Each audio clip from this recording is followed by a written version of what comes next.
ejer en hyrevogn, føler sig godt tilfreds med mand for oven. Køber blomster, smutter ind til hans nye hjem. Ingen svarer, men han opdager døren står på klem. Han åbner og går ind i det syn af hans kvinde, men han kan høre en lyd, der får hans hoved til at vende. Et pigeskrig inden for værelset ved siden af.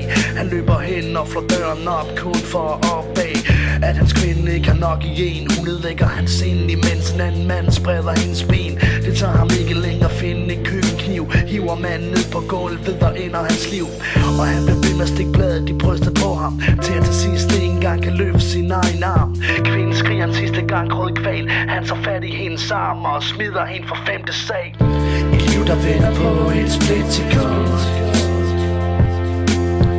i en fucked up verden, hvor alting gør ondt. En mørk korridor, der lukker dig ind. Et sort destrueret sind. Han sluger klumpen i halsen, imens han ser ud på verden med tårer i hjørnet. Havde dedikeret til Gud. Han mente skatte ind mod det hen. Han mærker vinden. Han fælder tår for alt de drømmer om hende. Han mærker klumpen i halsen stille komme op igen, og holder den tilbage, mens han prøver at holde smerten ind. Han ser på hende, tænker på det sidste valg, at han skulle hoppe igennem roden i det sidste fald. Han skriger af hende, da hun hårdt rammer jorden, men smerten af hendes død, den er alt for stor. Så han ser på køkkenkniven, der ligger en smurt i blod, griber fat i den og skubber bladet ind under hans hoved. Han falder om med tårer på hans kind, en kniv i højre hånd og et tab af hans kvinde.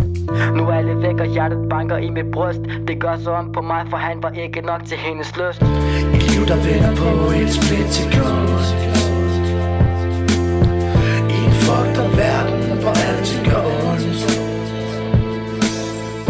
En mørk korridor, der lukker dig ind. Et sort destrueret sind. Et liv der vender på et splitsekund, i en fucked up verden, hvor alting gør ondt. En mørk korridor, der lukker dig ind. Et sort destrueret sind.